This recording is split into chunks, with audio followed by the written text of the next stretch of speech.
All right, everybody, it's time for another edition to Nocturnal, presented to you by Ringside. You know, I'm no other, I'm the only Trey Amazing, and my co-hosts, they're running a little late right now.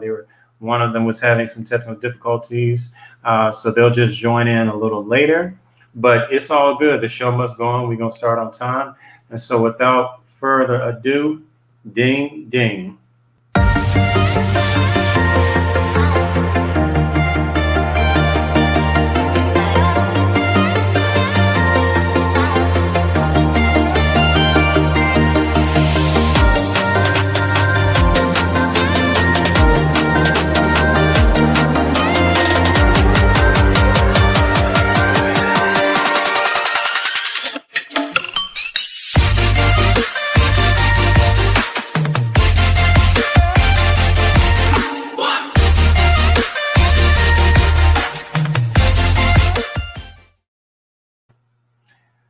Okay, so you guys are going to just get me for right now, waiting for Mickey and Cheyenne to join in. They're running a little late, but it's all good. We're going to get the show kicked off anyway. Today, I chose this subject matter because um, this is something that a lot of people have been questioning for a while now, as far as the realm of relationships, relationship experts and relationship gurus, so on and so forth. And, I wanted to get the opinion of people. I wanted Mick and Cheyenne to be here. I wanted us all to get into our little banter like we usually do because we want to talk about the difference between real and fake as it relates to people who label themselves as relationship experts, or even if they don't label themselves as relationship experts, um, people who are labeled as relationship experts by the media. What's up, Mickey? What's happening, Captain?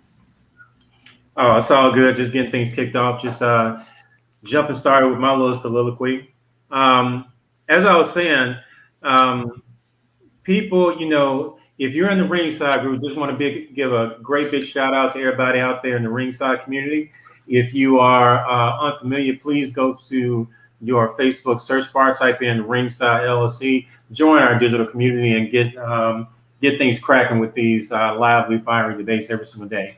But a lot of people talk about relationship gurus and relationship experts. So basically, when you think about a relationship expert, man or woman, is really some a person that comes to mind, someone who has um, expertise themselves in men and women, particularly dating, relationships, marriage, and sex. Someone who is seen as an authority on, the back and forth and the behavioral patterns of men and women as it relates to, human dating, marriage, sex, so on and so forth.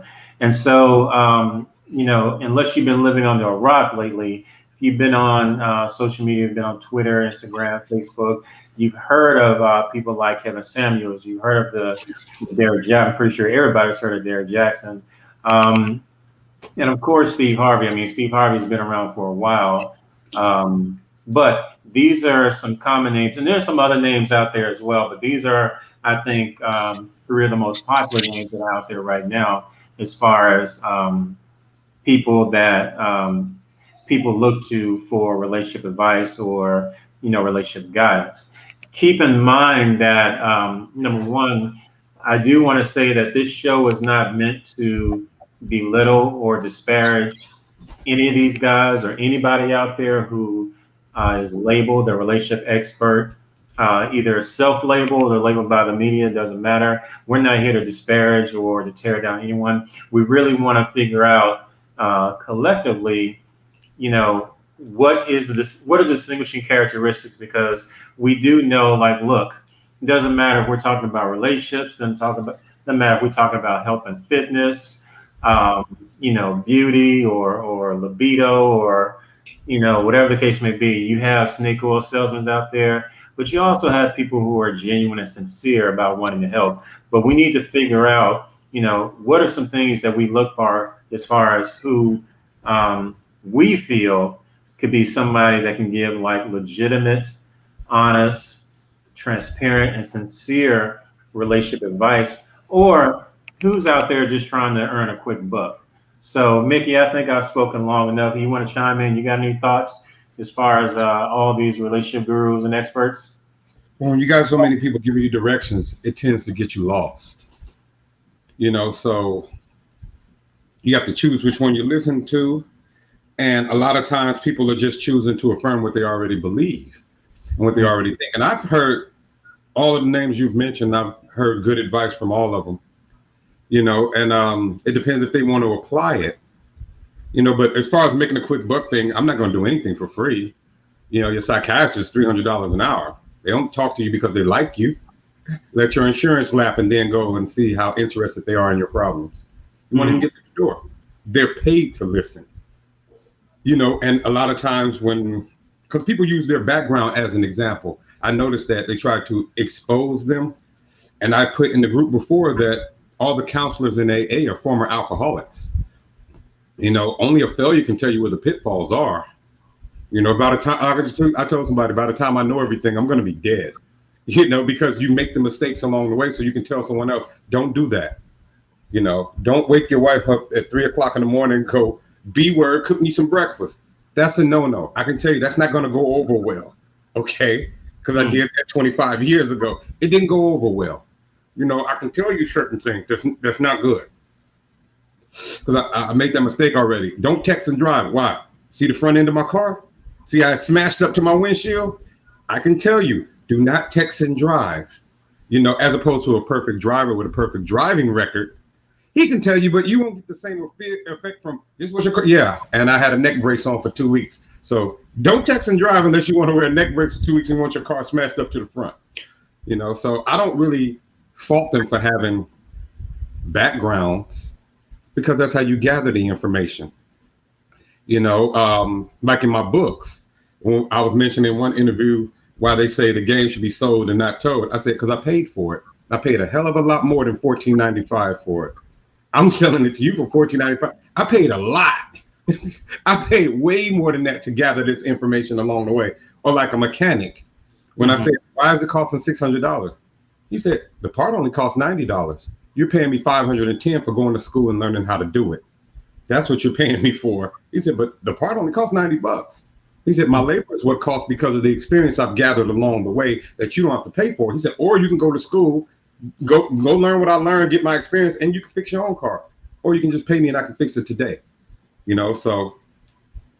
Well, you know what? Let me say this because, you're going to have people, and let me put this out there, okay? Going to school, going to college, getting a terminal degree, yeah, it makes you, it can imply that you're book smart, but you have people out there who are very knowledgeable because they're street smart. They don't have any alphabets behind their names. They don't have degrees hanging on the wall, but it doesn't make them, doesn't mean that they're not intelligent, doesn't mean that they don't have real world experience. It doesn't mean that they don't have knowledge that they can, wisdom that they can impart on you. You're going to have people out there who feel like, well, there's going to be a difference with a relationship expert who actually went to school for it, because there are some relationship experts out there, the ones that you see that don't really garner all of the, I guess, the backlash or the suspicion or whatnot. Those are the ones you typically see with the doctors in front of them, the people who have a clinical or educational background in marriage and family therapy and, so on and so forth.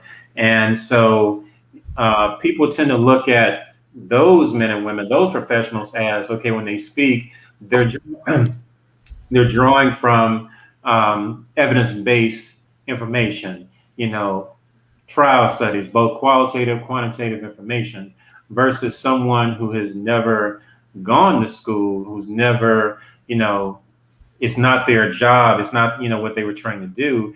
People look at it like, okay, not that this person can't provide good information, but it's more so based on opinion and it's more so based on, okay, their particular set of, experiences in their life that they tend to generalize to the entire masses. So you are going to have those people out there who, yeah, they make a practice out of this because they went to school for it. They paid a lot of money in tuition, sat up in class for hours and hours on end, took a shitload of tests and midterms and finals. Got that degree, went back, got an advanced degree, and they began to apply things they learned, and boom, they are an authority on male and female behavior, relationships, dating, so on and so forth. Then you got the jokers out there who they're basically offering an opinion. They may have gone out on several dates with people, been in several positive and negative relationships, gone through breakups, gone through heartbreak, gone through, scandal after scandal, so on and so forth, and get to a certain point where they feel like they have enough real world hands-on experience where they can, you know, provide some information and some wisdom to people, and boom, they're considered by some people a relationship expert. So in terms of credibility, some people are going to, I guess, be a little bit more suspicious of the person who maybe didn't actually go to school and get training. Like, you and I are both originally from Memphis, Right. and you know, just like in Memphis, I mean, just like anywhere else, you got things like shade tree mechanics. And the people who, my dad, he's been making use of shade tree mechanics all my life, still does. These are guys who they know the ins and out of any car. They can disassemble and reassemble an engine. They can fix any problem in your car. They just didn't go to school for it. They didn't go to school for it. They just been working on cars most of their lives to the point where they can do great work. They can service your car, get it up and running. They just didn't go to a trade school, or they didn't go receive any proper training. They just know how to fix your shit because they've been doing it for so long, versus going to a dealership or going to an actual auto body garage and learning from people who actually went to trade school. So the end result is the same. Your car is fixed. You 1 year you may have gotten it fixed by someone who's just been working on cars all their lives, and the other year you got it fixed by someone who actually went to trade school, sat through class and took tests. So is Right. one more credible than the other if the outcome is still favorable? It's more than one school you can learn from, True. but it's a difference between a relationship guru, a relationship expert, and a relations expert. I always make the difference. Mm. I could never pass myself off as a relationship expert, or else my first one would have been very successful, or my second one, or my third one. It weren't, Yeah, like. for this reason or the other. But I always talk like in the group about relations, because it's not an easy thing to have 6, 7, 8 women in one house, all in love with you and Mhm. not jealous of each other, cater to each and every individual needs to where everyone feels that they're getting equal time. That's not an easy thing to do, and especially for decades. That's really not an easy thing to do. Mm. But as far as relationships, no, no. I mean, my experience with relationships is minimal. When I'm in a relationship, like I'm in one now, OMG, and it's like I'm in the 12 or 13 years old. Mhm. At the cotton candy holding hand stage, because that's where my relationships with normal people cut off. And then, I went into a different life. But as far as how female minds work, you have to know how that works if you're going to keep that many people in one situation. Hell, it's hard for me to drive with my mother and my auntie without them getting into it.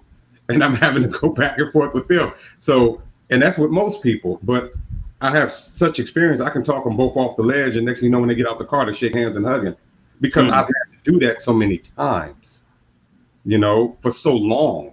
So that's what relations, I think, as opposed to relationships, male and female. And I talk a lot about, just not being selfish and things like that. But I don't think these guys are charlatans at all, because I noticed that their background never gets brought into question until they have an unfavorable opinion. Then all of a sudden, here comes the personal attacks. But as long as they're telling you something you want to know, then they're golden. And I do feel a lot of them cater to women, because women are the majority of the ones who seek out this thing. I heard a saying once. Well, I actually didn't hear it. I saw it on a meme. It said, women spend more time thinking about men than men spend thinking. We're different, you know. Tell me about your feelings. I'm like, I didn't think about it. Or like when I saw on Friends with Joey and the woman, one of the women on there, I forget her name, Gwyneth Paltrow, I think, and the other guy, it was Thanksgiving, and they didn't have a wishbone, so they had a turkey sandwich, and they said, pull it and make a wish, and she made a wish, and the guy made a wish, and he pulled it, and Joey won, and she said, oh, what did you wish? He said, oh, you got the bigger piece. What did you wish for? He said, the bigger piece. Sometimes, a lot of times with us, it's not that simple. She was closing her eyes and thinking about, dreamland, whatever. He just wanted the bigger piece of sandwich because he was hungry, So, and you got to be careful too about a lot of advice that you get. How we talked about the friend zone and where it comes from and the motivation behind it. Yeah. It made me, right when you were talking, it made me think, we brought up, relationship gurus who, who's credible, who's not, who's in it for the right reasons, who's in it strictly just to get a buck. The same way, people criticize pastors. The pastors out there, like, okay, who's serious about really preaching the word of God, or who's really just pimping from the pulpit? And so whenever you have individuals like this of great influence and have a great platform, and that are in positions where people are trying to get knowledge from them, knowledge they can use and apply to their, everyday spiritual life or everyday dating life, then you want to, people begin to ask questions like, okay, this person has great, they're doing well, they're successful, they have a large following, they got, people buying their books left and right. I mean, they're doing very well. Now, is this person serious and sincere about what they're saying? Are they living their lyrics? Or is this person really just taking advantage of people's spiritual insecurities or people's dating insecurities? And it's like, okay, you're going to have people out there that are going to have their suspicions. But I think that some of the questions that are raised are worth looking into. As far as backlash and looking at people's background, you're going to have, I think that when someone, in addition to one of them giving a negative opinion, also when something happens in their personal life that's not in alignment with something they said. So, and we're not going to disparage any particular, person at this point. But if you have someone who is out there telling people about, being faithful, it's important to be faithful, and then in their personal life, it turns out they cheated, then it's going to make you wonder, okay, was this person real this entire time, or are they really just trying to get over and take advantage? Well, I go back to the AA example. You know me from posting quite a bit in the group. I'm always talking about love, being faithful. Out of your own character. Why? Because for decades, I denied myself love, even for women who tried to love me. I just tell them, go love somebody else, because love was a liability in the things that I was doing. I can't love anything. I couldn't attach myself to anything. So you basically make yourself an emotional sociopath and not even know it by denying yourself certain things. I talk a lot about love and loyalty because there were times I didn't love and I wasn't loyal, and I know the price I paid for that. And at this age and at this time in my life, I'm not willing to pay that price for narcissistic, selfish gain. So they say, what happens when you see another pretty woman? I said, I don't see any other women. I don't see any other women. Well, what happens when your woman is not with you? She's always with me. You just can't see her because she's inside my chest. She's always with me. I take her everywhere I go. That came through decades of pain, decades of loss, and learning lessons. And also being brave enough to allow myself to love and give myself permission to be loved without the fear of getting hurt. Like I put in the group one time when this guy says heartbreak hurts. I said, no, it doesn't. Bullets hurt. They hurt bad and they're hot. I said, heartbreak doesn't hurt anything but your ego and pride. I said, if you let those go, it won't hurt. And you realize that that's just another human being who made a conscious decision, just like you made conscious decisions over which school you went to. you know, and it only hurts your pride. It only hurts your ego, which you shouldn't have in a relationship anyway, because if you have those things in a relationship, it ain't gonna last long, you know. Mm-hmm. So that's why my focus usually is on unconditional love. I write that all the time, almost on everything. Yeah, because it does cure all. You just have to dig deeper. And I So think, what you over here eating? You're not eating sushi tonight. What you eating? and I'm eating spring rolls and some chicken ball things. I like to eat with my chopsticks because it makes, you know, that pretentiousness, and it makes me feel okay better than the next man. Why? Because I'm eating with two titanium chopsticks, and I eat a lot of my meals like that because you know, I pride myself on being hoity-toity, you know. So ain't But nothing wrong with that. I got a collection of chopsticks in my kitchen right now. yeah, Uh, I'm quite bougie, you know. When one time in court, I don't know why I bring stuff like this up, but one time in court, the judge told me I was a career criminal, and she referred to me as a thug, and I said, "I beg your pardon. I'm a criminal aristocrat." I said, "You know what I did the night before that? I went to go see Nikki Giovanni by myself at a poetry reading at Cal State Dominguez. Thank you very much." She said, "What did you do after that?" I said, "Oh, that's different." I got into character. I said, "But no, I have other interests." I said, "I you're beg your pardon." you're sophisticated with your Well, criminal behavior. But yeah. getting back to the subject, um, for me, I'll say this. What year was that when Steve Harvey came out with think like act like a lady, think like a man? That was what, 2009 or Yeah, I think I was living in Los Angeles then.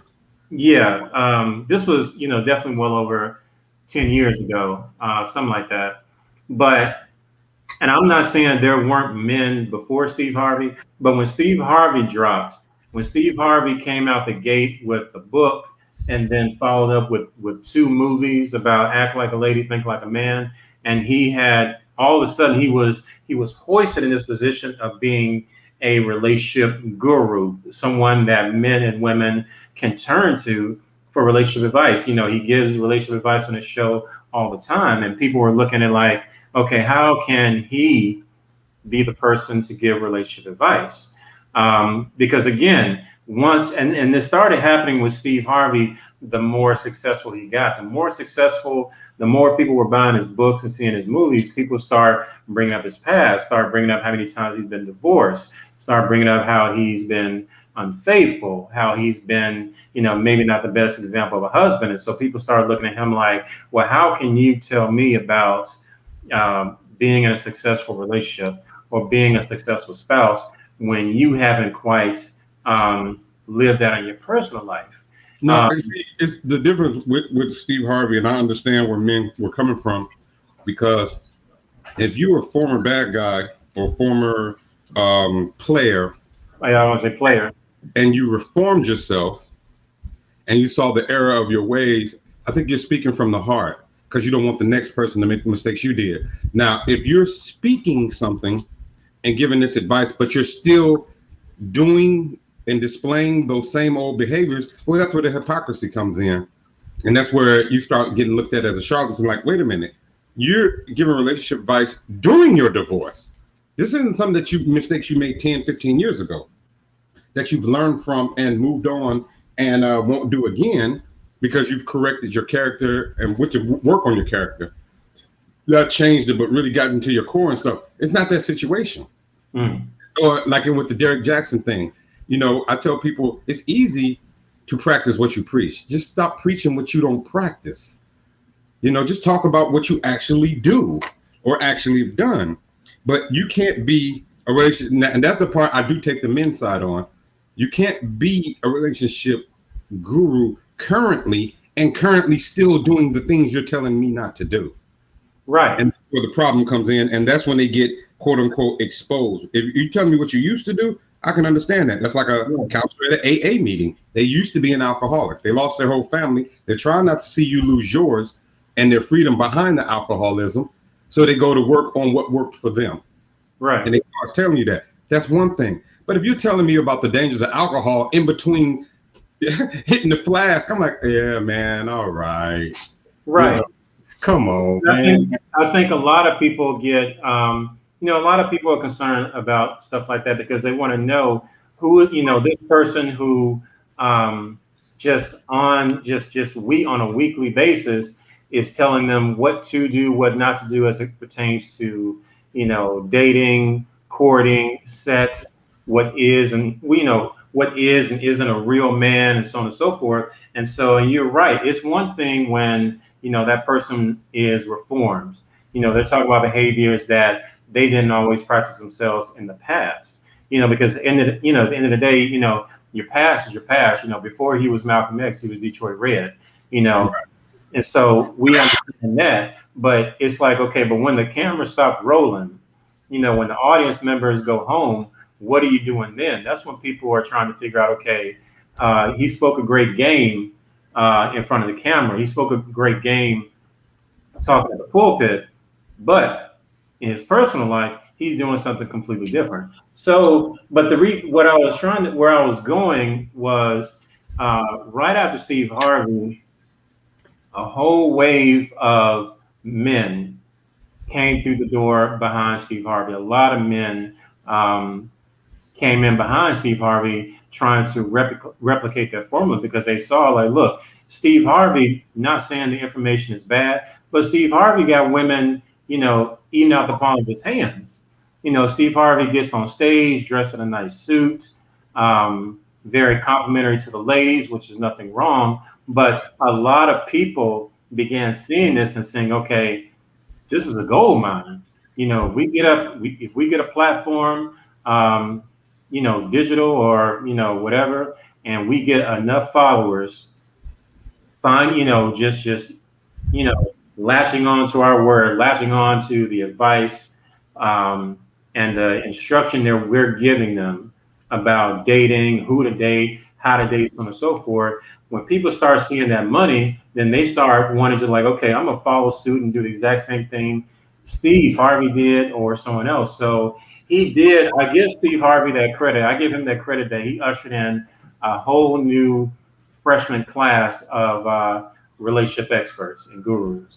Especially coming from a man. I've seen relationship experts all my life, but they've always been women. They've Mm-hmm. always been Dr. Such and Such, Dr. So and so, which weren't relationship advisors as much as they were psychologists. And they were just dealing with the workings of the mind, basically. But they really didn't have that kind of personal experience. Mm-hmm. But some people get caught up in where you get the advice from as opposed to the advice.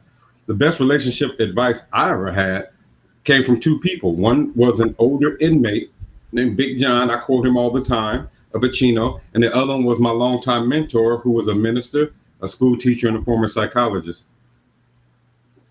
And they basically said the same things to me about my selfishness. I had one quote. Big John walked up and he said, be prepared. I mean, I would just be playing dominoes and he would just walk up. I'm like, here he comes. God dang it. Because he always said something that made me think and I didn't feel like thinking. And he'd just stop and point at me. Like, remember DC Cat, Mr. Rhythm? He would give his quote and then walk off. Mm-hmm. And he walked up and he said, be prepared to lose everything in your life that you take for granted. And he walked off. I was like, oh man, now I'm gonna be thinking about this for 2 weeks, dude. I was perfectly fine over here till you came over here. And that's the same one that said, when I was talking about, just on one of my narcissistic rants and about how great I am, because I was doing like 1,000 push-ups and all of that. So I was looking at my body in the mirror and stuff. He just walked up behind me. He said, if you had a daughter, would you introduce her to yourself and let her date you? I said, hell no. Nah. Like that. And I started laughing and he waited until I stopped laughing. And he said, until you can say yes to that question, don't ask no woman to marry you.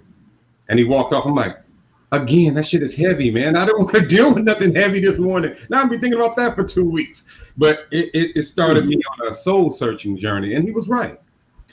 So I don't really look at the backgrounds, but I can tell he was a man who had been through a lot, lost a lot. I mean, I noticed he wasn't getting packages. I noticed he wasn't using the phone. I noticed he wasn't getting any letters, but I know he has a wife and kids out there somewhere and probably multiple children. So he's made those mistakes.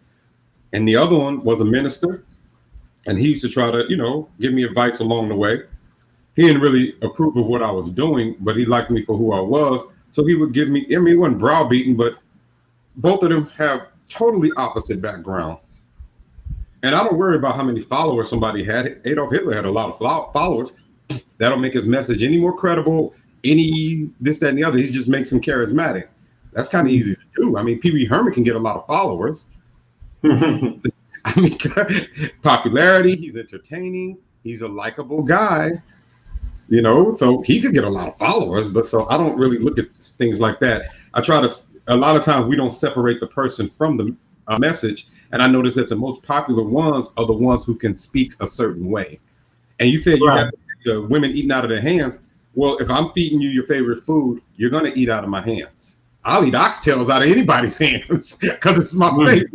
You know, I dropped it on the floor. Just bring it here because it's my favorite. Now, if it's something I don't want to eat, it can be served to me eggs Florentine. I'm like, yeah, no. But if it's something that I want, you can give it to me any kind of way you want. Well, big shout out to Brian Gardner in the ringside community. Again, out there, if you are watching this and you're enjoying the show, please go to the search bar on Facebook, find Ringside LLC, join the digital Facebook community. We go in every day, only for the outspoken, overtop, and opinionated. Come join us, step in the ring with the other verbal heavyweights. Please check out the website, the all new design website, ringsidedebates.com. Pick up some merchandise, pick up some t-shirts, some masks at ringsidedebates.com/merch. So, Brian Gardner dropped a few, he's dropped jewels, quite often in the group. I say he always does. He always does. I mean, and he's one of my favorite heavyweights. And, he made a comment recently stating that, anybody that you can build an entire empire telling women that it's not their fault and all their problems is men's fault. And it's like, okay, I started wondering how true that was. And I was like, well, there may be some truth to that because, let's be honest. Again, I'm not saying anything to disparage Derrek Jaxn, but let's be honest. Derrek Jaxn rose to popularity very, very fast. It didn't take him that long to become a household name. This is an attractive guy, very muscular, making videos in his car. And essentially, what was he doing? He's making videos telling women everything they wanted to hear. And I think that's what drew a lot of criticism from men because a lot of his messages were not balanced. Oftentimes, his messages exalted women but demonized men. It vilified us. It was always, a angle of, your problems, your mistakes. The onus is on the man. You didn't do anything wrong, so on and so forth. That seemed to be the vein in which he was always preaching his message. And he got famous really fast. He started selling a lot of books, went on speaking tours. This man got his money on. This brother, he came up, got money, bought himself a few. Can you hear me? Yeah, you got it. I haven't really heard a Derrek Jaxn video that I didn't agree with. But I think the problem came was like you said, with balance. And I agree with the things that, for different reasons. It never really goes into the reason because this thing is entertaining. Women are a certain way. Like I put in the group one time, they're bitter. A lot of our women are mean. They're short-tempered. They're this, they're that, they're this, they're that. And then I pause and go, but I know how they got that way. And that part is true too. And the problem with men is we start off so selfish and we do things and it damages the women. They don't come here like that. And then when we want to love them, their hearts are not conducive to receive love. They're pessimistic. They're scared. You know what I mean? Mm-hmm. They're reserved. They're this, they're that. And I tell guys, you have to understand when you're dealing with women, you're dealing with most times you're dealing with somebody with PTSD from relationships, unless she's 16, and And that's why I always say you have to love like you loved in junior high school. You know, you Grown weren't men, worried about getting grown, your feelings hurt. all the And grown men out there, we're not encouraging anybody to date anybody 16. So no, no, unless you're 16. if you're 16, it's okay. But if you're over 18, leave them 16-year-olds alone. I just want to put that out there. No, We're not encouraging that on this show. I said you have to love like you did in elementary school. You didn't worry about getting hurt. You didn't worry about her talking to or another guy sitting next to her. You didn't have any fears. You didn't have that came along the way from heartbreak, from failure. You know, and she didn't either. And you guys wore matching clothes. You had little matching pins. I belong to her, and her shirt says I belong to him. That kind of thing, because neither one of you have been hurt yet. Mm-hmm. You know, and when you get older, they say it's harder to find love. I said, no, it's the same amount of population in human beings. It ain't harder to find people. It's harder to accept it and receive it because of what happened to you before. You know, like the mouse in the maze. I mean, I've been shocked 3 times, and you're telling me this 4th time is okay. Well, men have to understand that if she's not that willing to go to the 4th time, even though it's a new piece of cheese and it has no electricity in it, and she saw a new man put it there, there's still going to be some tiptoe effect to it. So you got to deal with her gently. You know, when Derrek Jaxn is talking about how to cater to your woman, I agree with that, but I know why I have to do it. You know, because I know who came before me. And so, okay, but look at it this way. So, because I made a comment about this in Ringside a while ago, and others seem to somewhat agree. You have the Derrek Jaxn on one end, you know, exalting women and you know praising women, which I'm not saying women aren't worthy of praise. I think our women, particularly our black women, are worthy of the utmost praise. But then on the flip side of the coin, you have the Kevin Samuels, who has been quick to give a lot of these women a quick dose of reality and let them know, like, look, you are not all that. Based on your appearance, based on your pedigree, you shouldn't be asking for what you're asking for, so on and so forth. So you have these 2 extremes, and that's the reason why so many people out there on social media, they pair these 2 names together, because you have Derrek Jaxn on one end of the spectrum, and you got Kevin Samuels on the other end, the complete opposite end of the spectrum. Both are catering to a certain group.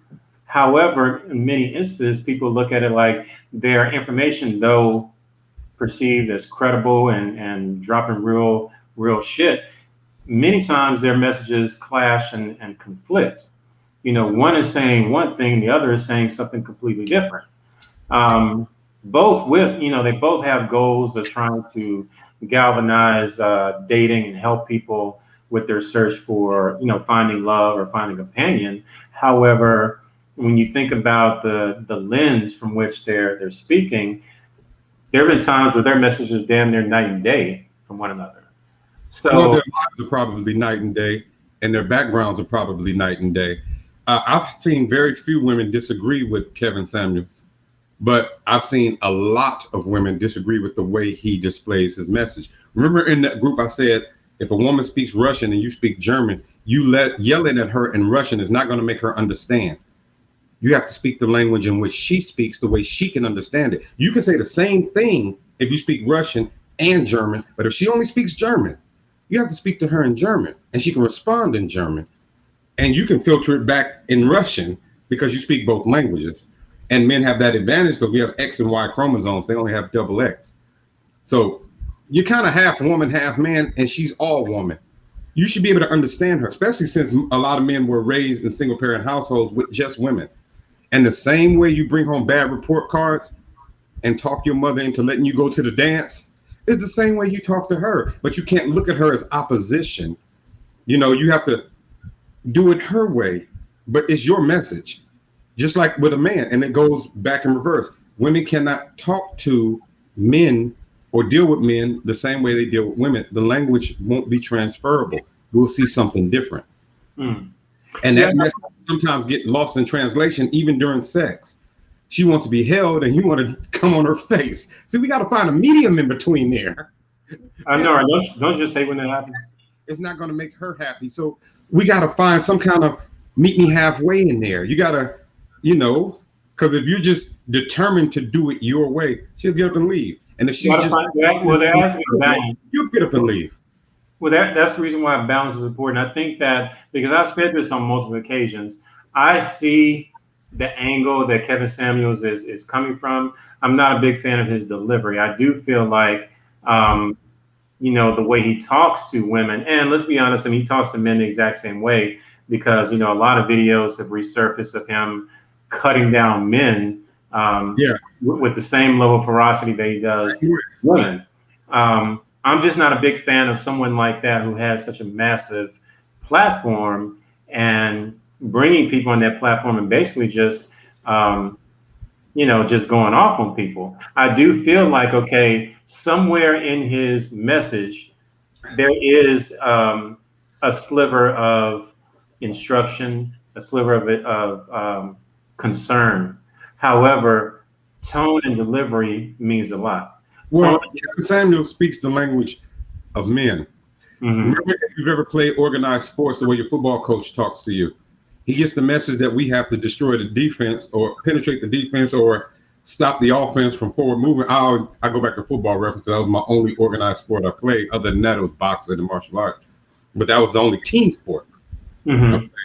So, and that message, notice that when he goes off on men, men don't refute what he's saying. They actually laugh with him because he's talking to a man and the man is hearing it as a man and they're speaking man language. But when he says the same advice to women and talks to women, you can hear the little hurt in their voices. You can't talk to them that way. You can say the same things you want to say, but you're going to lose the message by the way it's delivered because that's a woman you're talking to. Now, if you talk to me, give it to me raw, give it to me cut and dry. When I was boxing, I'm thinking I'm winning every round, and my trainer's like, "You're getting clobbered. He's hitting you 3 times to 1. You're about to go to the decision. Okay, you're hitting him harder, but you've lost every round. If you don't knock him out in this round, you might as well throw in the towel. You're just getting beat for no reason." I'm like, "Getting beat? Look at his face and look at mine." He said, "Yeah, judges don't count that. I can't see it because I'm in the ring. He can see it. He's outside, and he's giving it to me raw. Kid, do what you got to do. Maybe a Mhm. rabbit punch here. Maybe you have to lace him here because he used to encourage me. I shouldn't say this. He used to encourage me sometimes to cheat and get away with it. So I know how to lace somebody when we're in the clinch. I know how to accidentally low blow sometimes when I'm trying to hit on the belt line. I know what I'm doing.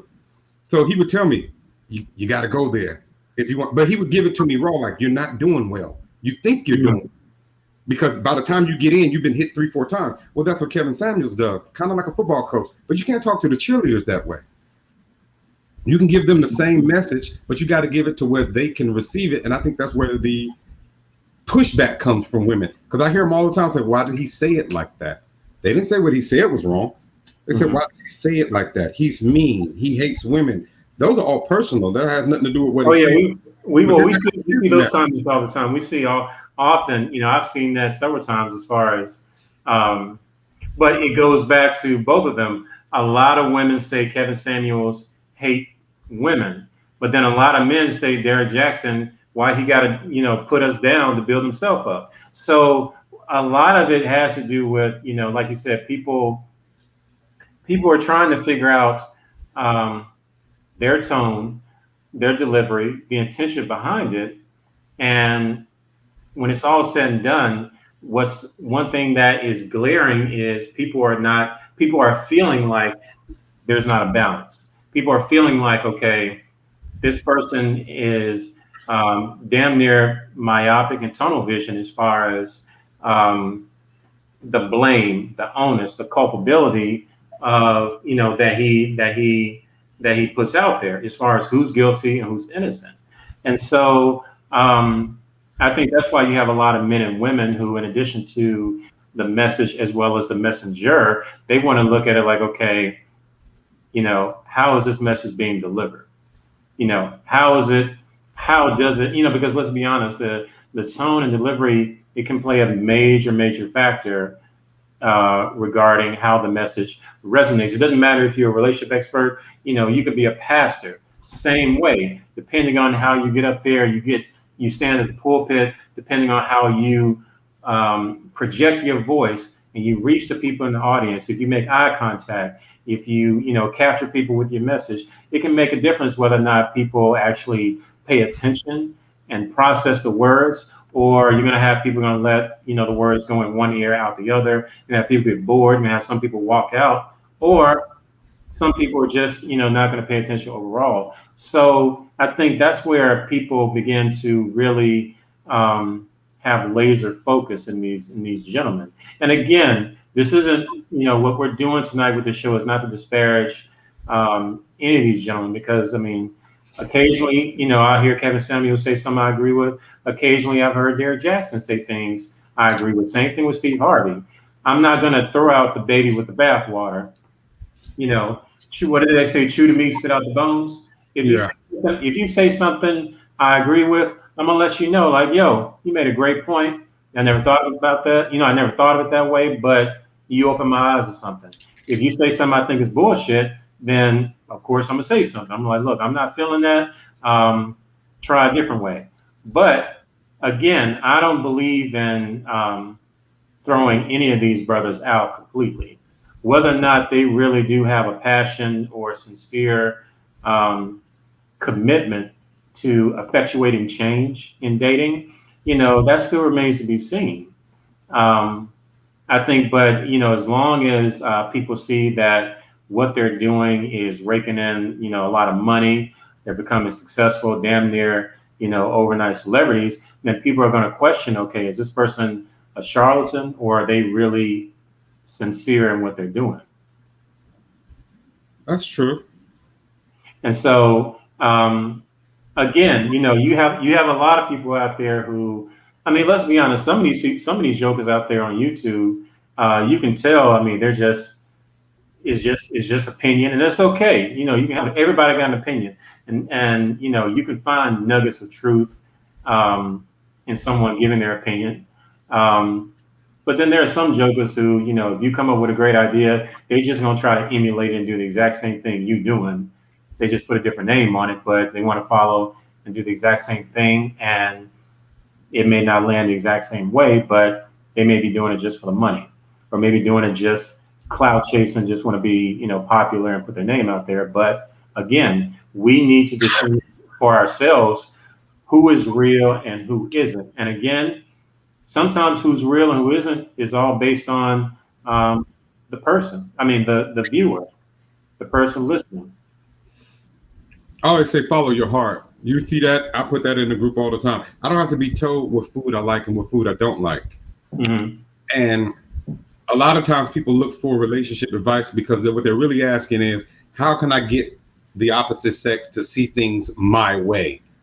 How can I win? And I said, if you're trying to win, you're already lost, because you're seeing the prize itself as the opposition. I said, the opposition is inside of you, not the woman. I said, the woman is not your enemy. She's the prize. The enemy is the other side of you telling you what to do that's narcissistic, as opposed to what's to do that's empathetic. I said, that's the battle that's going on. It's you and you. Mm. And a lot of times people get better at relationships once they improve themselves. The problem is always you. Always. The problem is that the woman has is hers. The problem that the man has is his. Once they become whole in and of themselves, they can be more conducive to love someone else. And a lot of these relationship gurus, like I told you, I can't have a conversation on relationships without mentioning the L word. And I noticed that none of them mention love. They just mention strategy. And I said, if you take that art of war, Machiavellian, Sun Tzu type of attitude to, I can teach you how to pick up chicks. But as far as loving someone, you don't need to be taught that. You just have to be taught inside yourself to allow to yourself to receive it and trust, and give it and trust, and leave it at that. I don't have to be told what rides I want to get on at an amusement park. So why do I need so much advice in something that I know I want? You just go get it. You just go get it. Now, what you need advice on is how to get it your way and make it your this and your that. I said, you don't have relationship problems. You have narcissism problems. This ain't Burger King. You can't have it your way. Do you want the burger, or do you want me to teach you how to convince the cook to make it your way? Exactly your way. Because that's what they're really asking, and that's what they're really looking for. That's why most of these relationship gurus are not relationship gurus at all. They're strategists. They're relationship strategists. And I said, you like Star Wars, right? I use a lot of Star Wars references. You remember Star Wars Episode 4 when Luke was trying to blow up the Death Star, and what's his name? Obi-Wan said, use the Force, Luke. You don't need all these gadgets and gadgets. You don't need all that advice. Use the Force. And he turned off everything. He said, go with how you feel inside, Luke, and you'll be okay. You know, and that's what they're not going to say, because that would kill their market. You know, really quickly, I want everybody, you know, to, you know, some of the people out there, if you're listening, if you're watching, my cousin Mickey Royale, he's an author. Look down in the description. I put the links to, I put the Amazon links to his books. I think I have 4 of your books linked in the description. So if you're out there, if you're watching this video, if you're digging what my cousin was saying, go check out his books. Go pick them up on Amazon.com or, you know, Amazon Prime, if you got it like that. What are the titles of them? They're in the description, but, you know, break down the titles of them again. Well, I have the Pimp Game Instructional Guide. I have the Pimp Game Secrets of Mind Manipulation. I have Along for the Ride, which is my favorite book. I have Pimping Ain't Easy, but Somebody's Got to Do It. And I have my most controversial book, I'm Leaving You for a White Woman. I think I put that in the link below. Let me go back and check. I know I put at least 4, maybe. I think I put that in there. But everybody, just check out the links in the description. They are taking you straight to the books on Amazon. Go check them out. But yeah, we about to close up the show. I learned a lot. I think the people out there learned a lot. You know, really wanted to touch on this subject because, again, you know, some of these names have been all over social media lately, been causing, you know, a lot of controversy, been creating a lot of waves. And for a lot of people, they just want to know, okay, this person that they're, you know, buying their products and going to listening to them speak and subscribe to their channels, they just want to make sure, or they want to feel confident that they are supporting someone who truly has their best interests at heart and not someone who's just, you know, trying to hustle them. But it's all good. You know what I'm saying? Everyone, you need to listen with discernment. You need to follow your heart and figure out what exactly you're looking for. But again, like my man Mickey said, it's not about trying to win. You know, don't go in this approaching this trying to win, trying to dominate or beat something or someone. You know, follow your heart. You know what you want. You know, I mean, if you're trying, it depends what you're trying to do. If you're trying to acquire what I call vaginal conquest. Oh yeah, that's something different. That's something different. Strategy works, and I can teach you that 101. If you're trying to find something meaningful, and you want to be in love, and you want to have a healthy relationship, you don't need to find it. You don't need to look for it. Repair your spirit. It'll find you. It'll find you so quick, it'll be ridiculous. People will look at you and go, Trey, you look different. You're like, what, did I cut my hair? I'm wearing the same clothes I wore yesterday. Yeah, but no, it's something different about you. No, that's because something inside of you has changed. You know, I get that all the time. I tell people I quit my old job, but I didn't throw away the uniforms. So I still dress the same, but they're like, man, you changed, man, you different. I'm like, what's different about me? No, they're talking about something inside. And it reflects on the outside. That other person that you're looking for, they'll see it. And you guys will attract to each other like a magnet. And it'll be solid as a rock. But anything you're learning for a strategy, anything you're processing, you're just shooting yourself in the foot. Just let go. Let go. All right, everybody. You heard the word, find your glow. Okay? You got the glow. All right, everybody. Thank you so much. Y'all remember, make sure every Tuesday we are here. 11 p.m. Eastern Time, 8 p.m. Pacific Time. Go find us on ringsidedebates.com/nocturnal. You can find our shows. It'll take you to our YouTube page. Like, subscribe, hit that bell, get all the notifications. And we're going to see y'all next Tuesday, okay? Y'all give a shout out to somebody. Give a shout out real quick. To a very special person. Oh, my goodness. That's an inside thing between the two of us. Something tells me it's a little bit more explicit. But we ain't gonna get we not involved. They ain't our business. So it is all good. Thank y'all, everybody, and we'll see y'all next week.